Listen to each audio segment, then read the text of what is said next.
संविधान नहीं था तो हम लोग कुछ नहीं थे, मगर जब संविधान की ताकत मिली तो हम लोग अच्छी गाड़ी, अच्छे कपड़े, अच्छे मंच, अच्छा सब कुछ मिल गया।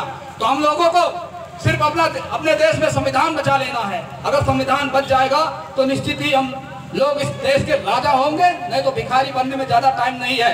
अभी हाल ही में यहाँ के प्रधानमंत्री नरेंद्र मोदी जी ने कहा कि 22 जनवरी को वो क्या है जो कहते हैं ना, अंधभक्तों को थर्मामीटर डाल के नाप रहे हैं कि अंधभक्त फिर 22 जनवरी को दीपक जलाएं। पहले थाली बजवाया, अब जो है थर्मामीटर डाल के देखते हैं कि हमारी अभी लोकप्रियता घटी तो नहीं है, तो फिर 22 जनवरी को फिर राम के नाम पर दीपक जलवा रहे हैं, क्योंकि उससे अंधभक्तों को पता चलेगा कि भी अंधभक्त कितने हैं। तो ऐसे कार्यक्रम हम लोगों को कराए जा रहे हैं कि हम लोगों को जागना होगा। सरकार हमारे अधिकार और हमारे हक हुकूमत को छीन रही है और उसमें हम लोगों को शिक्षा से वंचित किया जा रहा है। निश्चित ही अगर हम लोग जागे नहीं, अगर समझे नहीं, तो ये जो सरकार है ना, ये सरकार हम लोगों को, ये आरएसएस रूपी ये सरकार हम लोगों के अधिकार छीन रही है। और अगर हम लोग राशन में छोटे छोटे चंद टुकड़ों में अगर नहीं समझे तो हम लोगों का अधिकार बहुत जल्द खत्म कर दिया जाएगा। 24 के बाद वो भी पता चल जाएगा। और दूसरी बात, पेरियार लड़ई सिंह यादव को मैं कहना चाहता हूँ, पेरियार लड़ई सिंह यादव ने कहा बलि बकरे की दी जाती है, शेर की नहीं। शेर की क्यों बलि नहीं दी जाती?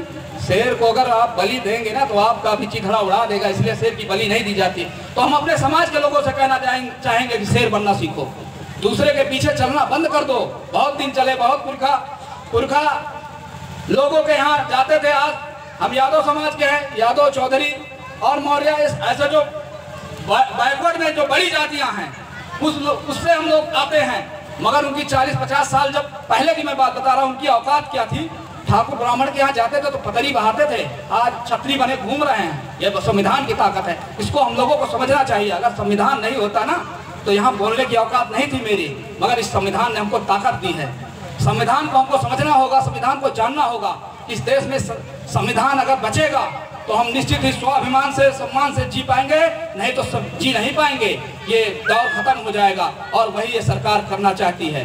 और अगर हम लोगों को, अगर इस देश का शासक, अगर इस देश का समतामूलक समाज की स्थापना करनी है तो निश्चित ही बाबा साहब को पढ़ना होगा। बाबा साहब, पेरियार लड़ई सिंह यादव, जगदेव बाबू कुशवाहा और बिहार के लेनिन कहे जाने वाले जगदेव बाबू कुशवाहा जी, उनको 100 में 90 शोषित है। उन्होंने नारा दिया था 100 में 90 शोषित है, शोषितों ने ललकारा है, राजपाट और धनदत्ती पे 90 भाग हमारा है। उन्होंने कहा था, उन्होंने अपनी संख्या जाहिर की थी, मगर उनका हाल क्या हुआ? उनको मारा गया। मारने के बाद जब उन मनवादियों का जी नहीं भरा तो उनके मुंह पे पेशाब किया। एक मरे हुए आदमी के मुंह पे पेशाब किया, और पेशाब करने के तो जब भी उनका दिल नहीं भरा तो इतनी निर्लज्जता, इतने हीन भावना कहाँ से आती है इनके मन में? कहाँ से इतना वो आता है कि हमारे लोगों पर इतना बड़ा अत्याचार करने की ताकत कहाँ से आती है?